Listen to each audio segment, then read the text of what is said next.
Cadet Maya Torres stepped off the transport shuttle and into what could only be described as the galaxy's most paranoid welcome committee. Commander Vex, a 7-foot-tall reptilian, with scales that shifted from green to yellow whenever he got nervous, which apparently was always, stood flanked by Lieutenant Quirk, an insectoid, whose forearms were currently wringing themselves in what Maya assumed was either excitement or a mild panic attack. Cadet Torres, Commander Vex announced in a voice that suggested he was reading her obituary. Welcome to Galactic Defense Station Omega-7. I trust your journey from the Deathworld was survivable. Maya blinked. You mean Earth? Yeah, it was fine. Pretty standard commercial flight, actually. They even had those little peanut packets. Lieutenant Quirk's mandibles clicked rapidly. Peanuts? Those toxic projectiles your species consumes for pleasure. Commander, perhaps we should begin the hazmat protocols immediately. They're just nuts, Lieutenant. Maya slung her duffel bag over her shoulder, noting how both aliens took a step back. Crunchy, salty, delicious nuts. Commander Vex's scales had gone full yellow now. Right. Well, let us proceed to orientation, where we will discuss the safety protocols designed to keep you, and more importantly, us, alive during your training period.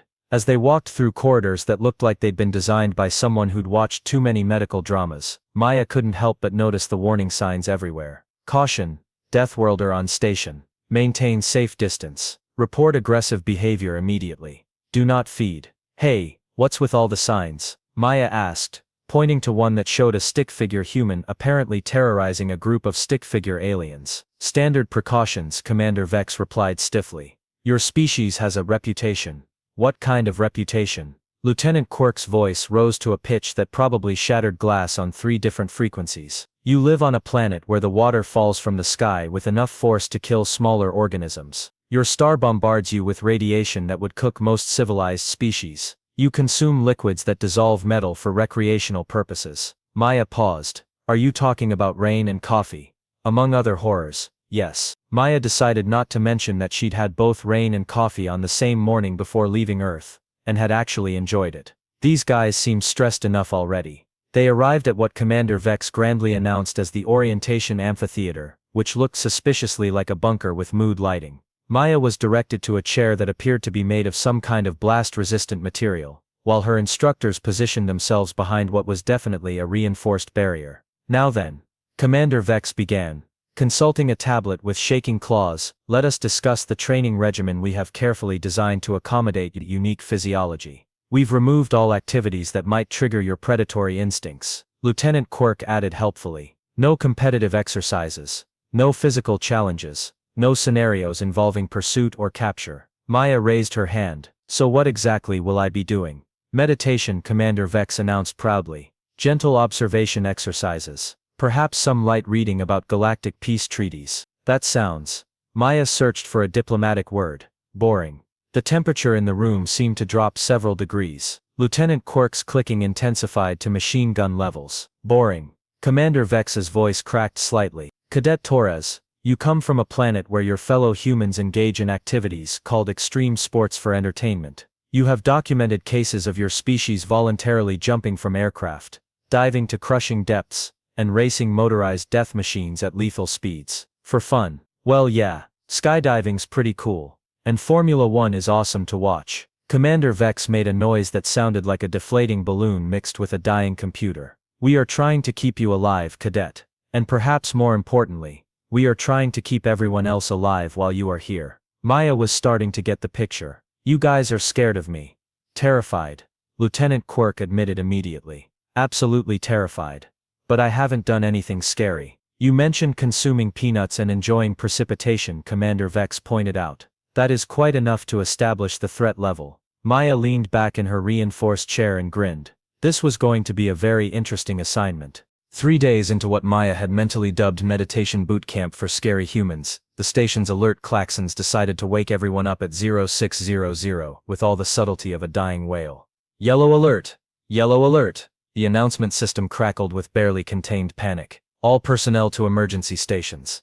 This is not a drill. Repeat, this is not a drill. Maya rolled out of her bunk, grabbed her uniform, and was halfway dressed when her door chimed. She opened it to find Commander Vex in what appeared to be full battle armor, complete with a helmet that made him look like a nervous turtle. Cadet Torres, you must report to Emergency Bunker 7 immediately. What's going on? Space pirates. Commander Vex wheezed, his breathing apparatus fogging up his visor. A full squadron of Crimson Blade Raiders approaching our sector. Estimated arrival in 4 hours. Maya blinked. Just pirates. That's it? Commander Vex's scales went through what Maya was learning, was his full spectrum of panic colors. Just pirates? Cadet, these are hardened criminals with military-grade weaponry and absolutely no regard for civilized warfare conventions. Right, but they're still just pirates, right? Like regular people with guns? Regular people do not typically survive in the vacuum of space while wielding plasma cannons. Cadet Torres. Maya followed Commander Vex through corridors that had transformed into scenes from a disaster movie. Aliens were running in every direction, carrying emergency supplies, securing blast doors, and generally acting like the universe was ending. She had to dodge Lieutenant Quirk, who was carrying approximately 17 different survival kits and muttering what sounded like prayers in a language that consisted entirely of clicking sounds. Commander, Maya called out, as they jogged, "I'd like to volunteer for active duty during this emergency." Commander Vex nearly tripped over his own tail. "Absolutely not. You will remain in the bunker where you cannot, where you will be safe. Come on. I've been through basic training. I can help." "Your basic training involved learning to kill things with your bare hands." "Well, yeah, but I also learned communications protocols, tactical analysis, and equipment maintenance." Commander Vex stopped so suddenly that Maya almost ran into him. "Communications," he repeated slowly. That might be acceptable. You could monitor emergency frequencies from the communications bay. It has reinforced walls and multiple escape routes. Sounds perfect. They arrived at the communications center to find it staffed by a single alien who looked like someone had crossed a jellyfish with a paranoid security guard. This, Maya learned, was Chief Petty Officer Grax, and he was not happy about having a human assigned to his department. "Commander, sir, with all due respect, are you completely insane?" Grax's voice bubbled like he was speaking through pudding. "You want me to work alongside a Deathworlder during a crisis situation? She will only be monitoring communications, Chief. Simple observation. No physical activity whatsoever." Maya settled into what was obviously a hastily reinforced workstation, while Grax positioned himself as far away as possible, while still technically being in the same room. She put on the headset, and immediately started picking up chatter from across the station. "Station security to command. We've got 17 different species having panic attacks in Section C. Medical bay to anyone listening, we're running low on anxiety medication. Engineering to command. The Zeldin work crew has sealed themselves in the maintenance tunnels and won't come out." Maya looked over at Grax, who was monitoring what appeared to be at least 6 different screens simultaneously while his gelatinous form quivered with stress. "So," Maya said conversationally, "pirates are really this big a deal out here?" Grax's eye stalks swiveled toward her with the speed of a security camera. "Big deal, lady. These Crimson Blade psychos have been terrorizing this sector for months. They don't just rob you and leave. They take prisoners, steal everything not nailed down, and sometimes they don't even bother with the nailing down part." "Huh." Maya listened to more panic chatter over the comm. "And this level of response is normal." "Normal. This is a measured professional response to a clear and present danger." Maya watched an alien run past the communications bay window carrying what appeared to be a stuffed animal and a box of tissues. "Right. Measured." Chief Grax noticed her expression. "Look, I know you Deathworlders think everything is a joke, but some of us prefer to stay alive, thank you very much. I'm not saying it's a joke, I'm just saying maybe we don't all need to act like the universe is ending," says the woman from the planet where the wildlife actively tries to murder you for sport. Maya was about to point out that most Earth wildlife was actually pretty chill if you left it alone, but decided that might not help the situation. Instead, she focused on the communications array and tried to look professionally calm while her alien colleagues prepared for what they clearly considered to be the end of civilization as they knew it. 20 minutes into what Maya had privately labeled the Great Pirate Panic of Tuesday morning, the communications array started picking up something that made Chief Grax's gelatinous form go completely rigid. "Oh no," Grax whispered, his voice dropping to what Maya assumed was a whisper for his species, which sounded like someone gargling with terror. "Oh no. Oh no. Oh no. What's wrong now?" Maya asked, adjusting her headset as new signals flooded the emergency channels. The pirates. Grax's eye stalks were fixated on his primary monitor. "They're not attacking. They're running." Maya frowned. "Running from what?" Before Grax could answer, the communications array exploded with panicked transmissions from the Crimson Blade Raiders. Maya had expected typical pirate chatter, maybe some threats and demands for surrender. Instead, she got something that sounded like a nature documentary had collided with a horror movie. Mayday, Mayday. This is Crimson Leader to any station receiving. We are breaking off approach. Repeat, we are breaking off approach. Crimson Leader, this is Crimson 3. They're right behind us. How did they find us so fast? Forget the raid. Forget everything. We need to get out of this sector now. Maya looked at Grax, whose eye stalks had somehow managed to express pure existential dread. Grax, what exactly would make a squadron of hardened space pirates sound like they just saw their own ghosts? Grax's response was to hit the emergency alert button with enough force to probably dent the console. Immediately, the station's yellow alert klaxons were replaced by red alert sirens that sounded like the universe was having a nervous breakdown.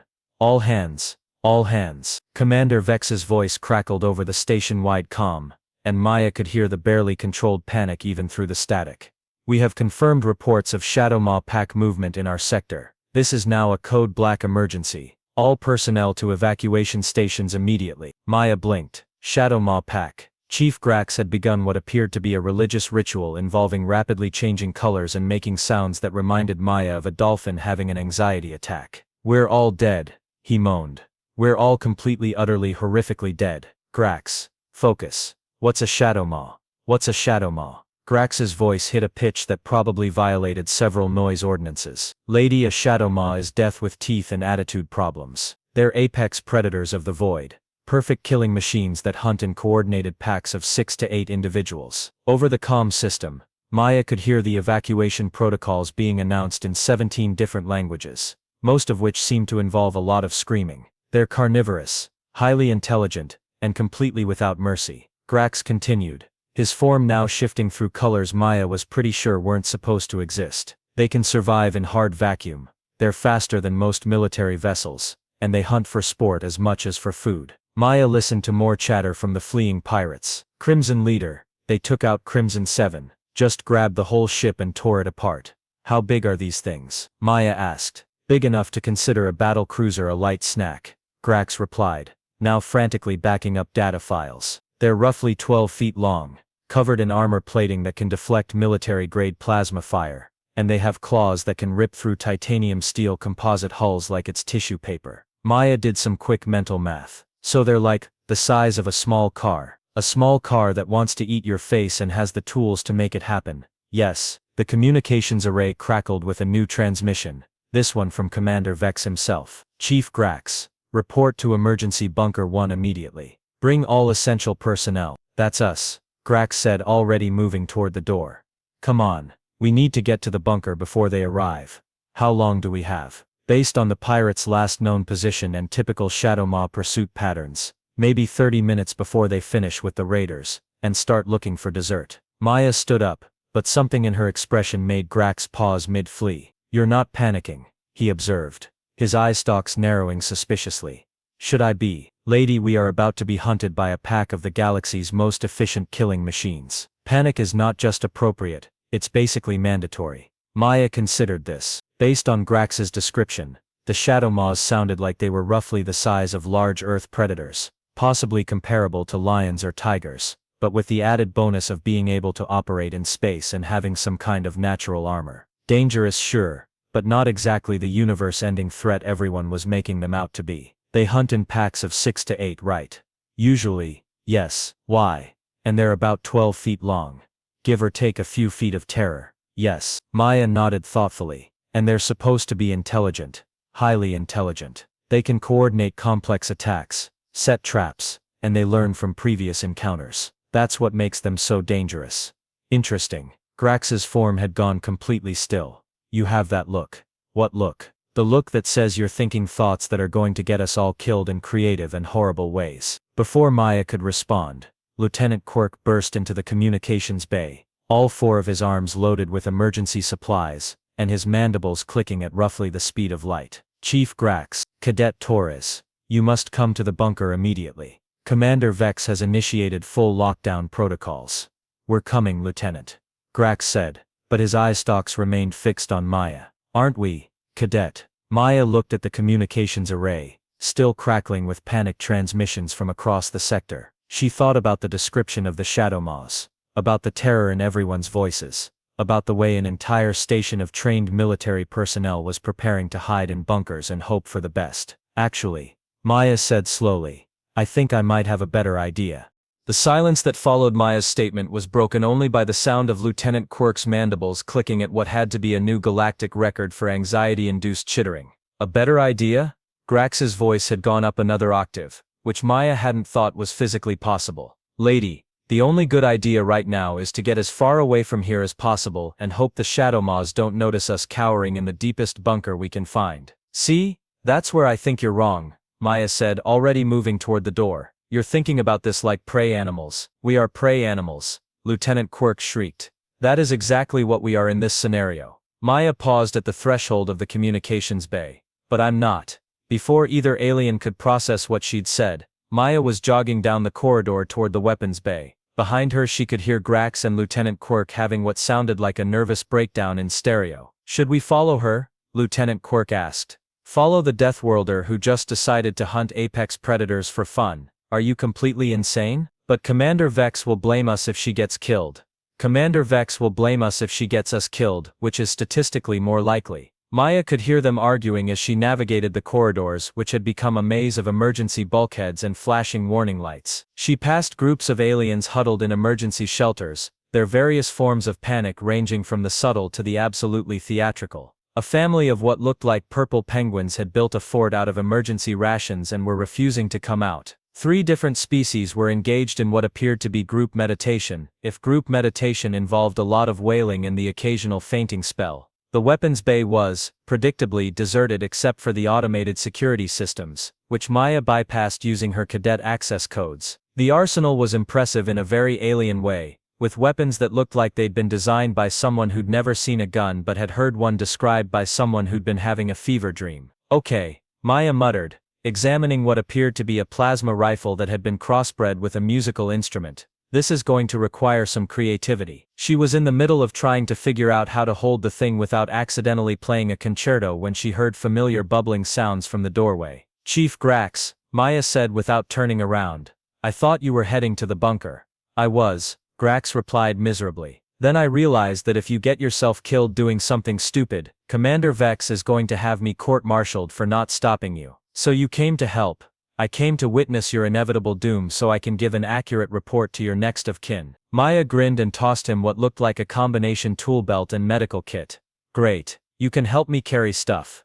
What exactly are you planning to do with alien weapons you don't know how to use against predators that can tear apart starships? Maya had moved on to examining what appeared to be a box of grenades that hummed softly when she touched them. I'm not going to use alien weapons. I'm going to use human tactics. Human tactics. Grax, what do you know about how humans hunt? I know you're terrifyingly good at it, which is why most civilized species avoid the topic entirely. Maya started gathering equipment, her movements quick and efficient. Here's the thing about humans, Grax. We didn't evolve to be the biggest or the strongest or the fastest. We evolved to be the smartest, the most persistent, and the most creative killers on our planet. That's not reassuring. It should be. Because every single thing you've told me about these Shadow Maws tells me they're just another pack predator, and humans have been dealing with pack predators for about 200,000 years. Maya had assembled what looked like a collection of random station equipment, including several maintenance tools, a portable lighting array,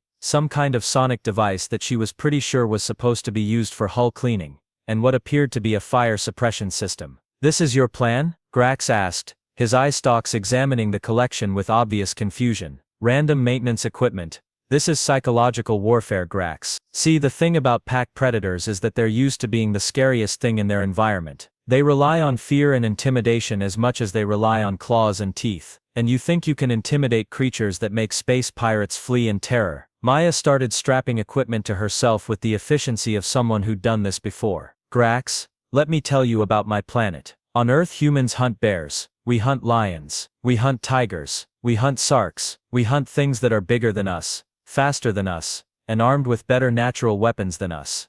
How? By being meaner, smarter, and more persistent than anything else on the planet. We don't just hunt predators, Grax, we hunt them for sport. We turn it into a hobby. Some humans pay money to go into the wilderness and hunt things that want to eat them, just because it's fun. Grax's form had gone completely still. You're serious. Dead serious. And here's the really fun part, Grax. Humans don't just hunt predators. We hunt each other. What? Warfare Grax. Humans have been perfecting the art of killing other humans for our entire recorded history. We've turned violence into a science, an art form and a recreational activity. We have competitions where we simulate killing each other just to see who's better at it. Maya finished strapping on the last piece of equipment and checked her improvised weapons array. These shadow maws might be apex predators in their environment, but they've never met a human before. This is insane. This is Tuesday. Now, are you going to help me set up, or are you going to hide in a bunker and hope someone else solves your problem?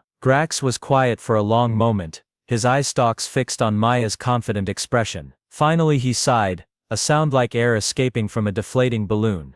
What do you need me to do? Maya's grin was sharp enough to cut glass. I need you to help me turn this station into a hunting ground. As they worked, Maya explained her plan in detail. The shadow maws were used to hunting in space, where they had the advantages of mobility and surprise, but they were about to enter an enclosed environment where every advantage would belong to the defender who understood the terrain. We're going to use their intelligence against them, Maya said as she calibrated the portable lighting array. Smart predators are cautious predators. They test their prey, look for weaknesses, try to understand what they're dealing with before they commit to an attack. And we're going to make sure that when they test us, what they find is something that doesn't make sense according to their understanding of how the food chain works. Grax watched Maya work with growing fascination and horror. You're going to make them think you're the apex predator. I am the apex predator, Grax. I'm from a Deathworld. Remember? I'm the product of millions of years of evolution on a planet where everything is trying to kill everything else, and humans won. Maya stood up and surveyed her preparations. The only question is whether these shadow maws are smart enough to recognize that fact, or if they're going to have to learn it the hard way. 15 minutes later, Maya crouched in the main corridor junction of Deck 7, surrounded by her improvised arsenal, and listening to Chief Grax provide running commentary from his position in the maintenance shaft above her. Proximity sensors show them docking with Bay 3, Grax whispered through the comm unit, his voice tight with terror. 6 of them, just like you predicted. Perfect, Maya replied, checking the charge on her sonic disruptor one more time. Remember the plan, Grax. When I give the signal, you activate the environmental controls. Full atmospheric processor, maximum air circulation, and every light on this deck. I still think this is suicide. Grax, my little sister and I used to do this exact same thing with wolves when we went camping in Yellowstone. Your little sister hunts apex predators for recreation. She's 8 years old, and she thinks it's hilarious when big scary animals run away from her flashlight and air horn. There was a pause. Your species is genuinely disturbing. The station's internal sensors picked up movement in the docking bay, and Maya could hear the sound of metal being torn apart with casual efficiency. The shadow maws had arrived, and they were not bothering with subtlety. Bay 3 environmental systems are offline, Grax reported. They've torn through the blast doors like they were made of paper. How long until they reach this level? Based on their movement patterns, maybe 3 minutes. Maya settled into position behind her primary barricade, which consisted of overturned maintenance equipment arranged to funnel the shadow maws into a specific approach vector. She'd spent years hunting with her family in environments that ranged from dense forest to open plains, and the basic principles remained the same regardless of whether you were dealing with Earth predators or alien ones. Control the terrain, control the engagement, make them come to you on your terms. Movement in the main corridor, Grax's voice cracked slightly. They're heading straight for your position. Maya could hear them now. A sound like metal claws scraping against deck plating mixed with something that might have been communication between pack members. It was deeper than she'd expected, more resonant, but still recognizably the sound of predators coordinating a hunt. They've stopped, Grax whispered. They're about 50 meters from your position, just standing there. Maya grinned. Smart predators indeed. They'd detected something unusual about the corridor layout, and were taking time to assess the situation before proceeding. That was exactly what she'd been counting on. Signal 1, Grax. The atmospheric processors kicked in with a roar that echoed through the entire deck. Suddenly the corridor was filled with a hurricane-force wind that carried the scent markers Maya had positioned throughout the area. To human noses it would have smelled like cleaning supplies and machine oil. To predators with enhanced senses, it would smell like territory markers from something they didn't recognize. Through the environmental noise, Maya could hear the shadow maws making sounds that definitely qualified as confused. They're backing up,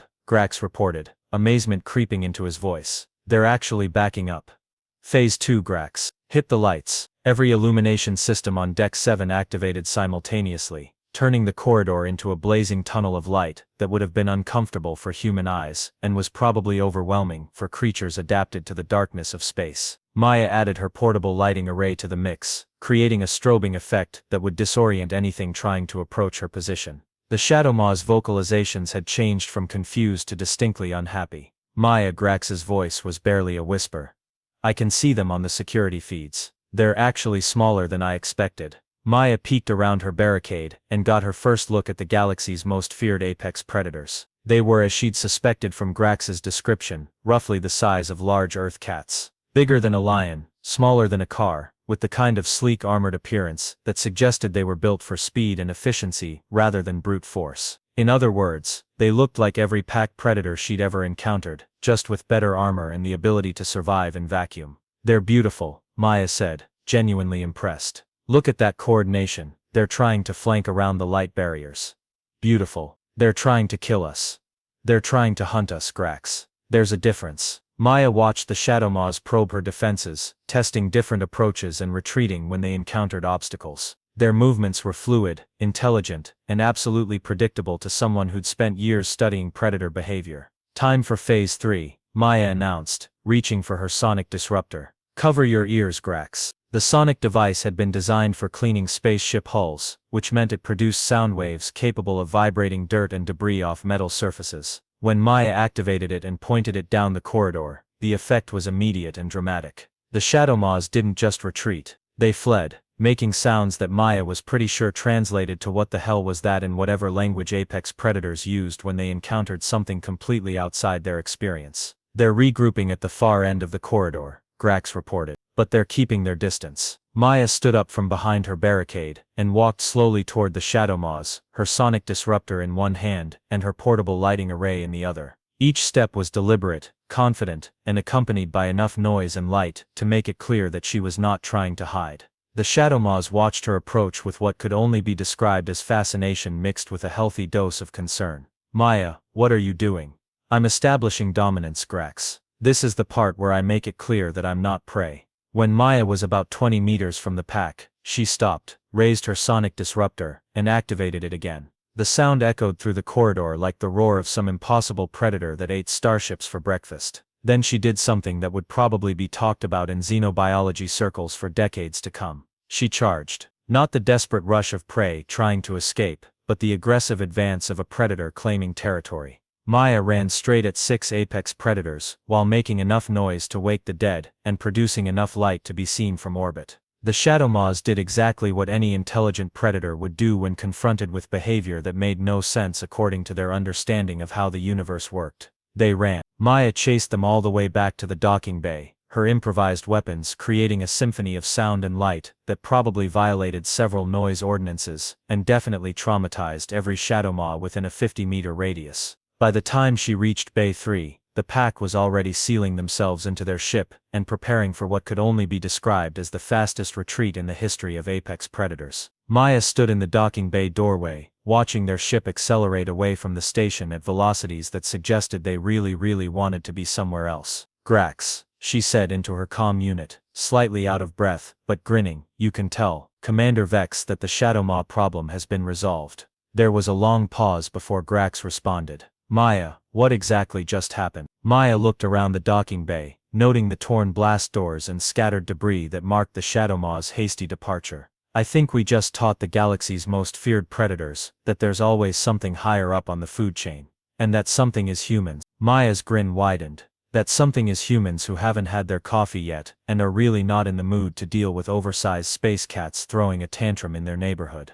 20 minutes later, Maya found herself in the rather surreal position of being debriefed by Commander Vex while simultaneously being treated like either a war hero or a dangerous lunatic. Possibly both. The station's main briefing room had been hastily converted from emergency bunker back to professional meeting space, though several aliens were still clutching emergency rations and looking around nervously, as if the Shadow Maws might return at any moment with reinforcements and a grudge. Let me see if I understand this correctly, Cadet Torres, Commander Vex said, his scales cycling through what Maya had learned was his full spectrum of confused colors.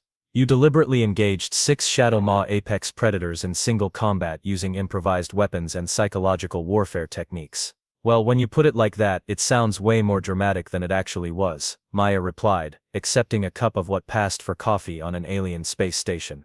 It tasted like someone had tried to reverse engineer the concept of coffee based on a vague description from someone who'd never actually seen a coffee bean, but it was caffeinated, and that was what mattered. Lieutenant Quirk, who had apparently spent the entire confrontation in what could only be described as a meditative trance brought on by sheer terror, raised one of his 4 hands.